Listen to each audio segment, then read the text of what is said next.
আজ আমরা একটা গ্রামের দৃশ্য একদম অন্যরকমভাবে সাজিয়ে আঁকবো।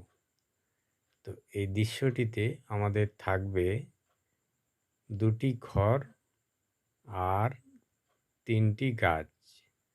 তো এগুলোকে কিভাবে তোমরা সাজিয়ে আঁকবে এই ভিডিওতে তোমরা দেখে নাও। তো এখানে প্রথমে একটা ঘর এঁকে নেবে। এইভাবে দুটো সাইড দেখা যাচ্ছে এরকম করে একটা ঘর সামনে এঁকে নেবে।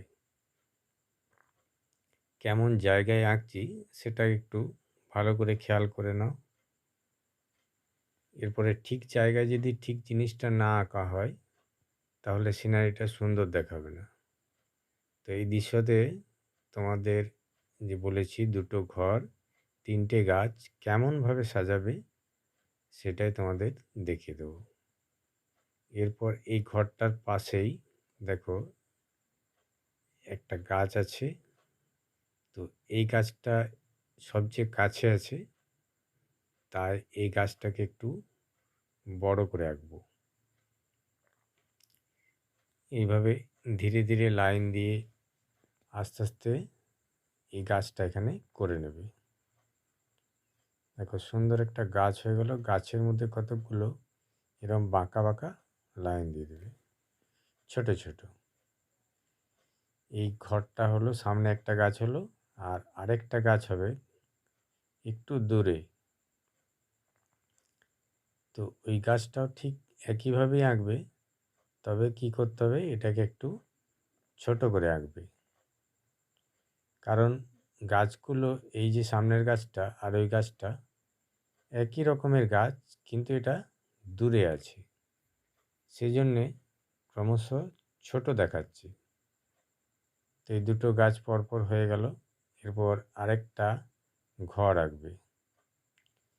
এখানে একটা ঘর, এই ঘরটা সোজা সোজা আঁকছি, এরকম সোজা সোজা তোমরা এঁকে দেবে।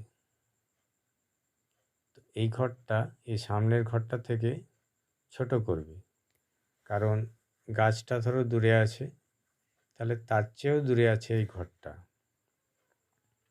তো এই ঘরটাকে তোমরা এই ঘরটা থেকে অনেকটাই ছোট করবে।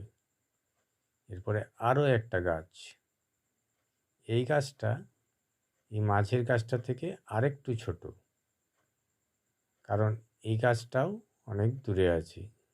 দেখো যে ঘরটা এঁকেছি তার চেয়েও একটু দূরে এই গাছটা আছে, তাহলে পরপর তিনটে গাছ আর দুটো ঘর আঁকা হয়ে গেল। এরপর দিগন্ত রেখাটাকে সোজা করে টেনে নিও। এভাবে সোজা করে টেনে নেবে। দিগন্ত রেখা হয়ে গেল। এই দিগন্ত রেখার ওপারে কিছু গাছ দেবে, যেমন করে তোমরা আঁকো উঁচু নিচু করে। এগুলো একদম সমান করো না, একটু উঁচু নিচু করে আঁকবে। দেখো দিগন্তের ওপর রেখার ওপরে গাছ হয়ে গাছগুলো হয়ে গেল দূরের। এরপর পাহাড়, দুটো পাশাপাশি পাহাড় আছে, এরমভাবে এঁকে দেবে।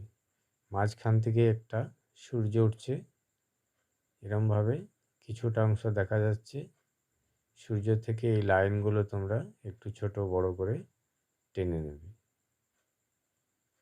তাহলে একটা সুন্দর সূর্য হয়ে গেল। আর কয়েক খণ্ড মেঘ আকাশে ভেসে বেড়াচ্ছে। তো এখানে খণ্ড খণ্ড মেঘ দুটো বা তিনটে তোমরা আঁকতে পারো, খুব বেশি না। অনেকগুলো করে দিলে কিন্তু দেখতে খারাপ লাগবে। এখানে আমি দুটো মেঘ করেছি। এরপর একটা রাস্তা দূর থেকে সামনে আসছে। সামনে যত আসবে তত রাস্তাটা চওড়া হবে আর দূরে সরু হবে। এগুলো তোমরা খেয়াল রাখবে সিনারি আঁকার সময়। যেমন ধরো গাছ, বড় গাছ একটা হলো, তারপর একটা ঘর হলো, আস্তে আস্তে ক্রমশ সব কিছুই ছোটো হতে আছে। যখন জিনিসগুলো দূরে চলে যায় বা দূরে দেখতে পাই আমরা, সেগুলো ছোটোই দেখায়। তো এখানে একটা পুকুর এঁকে নাও, কোণের, মানে পুকুরটা কোণে আছে একদম। একটু অংশ দেখা যাচ্ছে, সেখানে পদ্ম, পদ্মপাতা আর একটা হাঁস।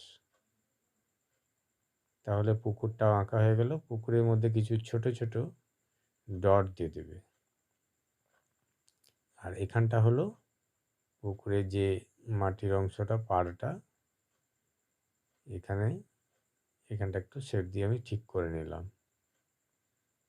এরপর কিছু ডট লাইন এখানে দিয়ে দেবে। তাহলে এটা পুকুরে জল হয়ে গেল। কয়েকটা পাখি আকাশে উড়ছে, এভাবে করবে। এখানে দেখো রাস্তাটা একটু অন্যরকম দেখাচ্ছিল, তাই এই রাস্তাটাকে আমি একটু ঠিক করে নিয়েছি। সবসময় যে সব কিছু একবারে হয় এমনটাও কিন্তু নয়। তো এখানে আমি রাস্তাটাকে মুছে একটু ঠিক করে নিলাম, ব্যাস হয়ে গেল।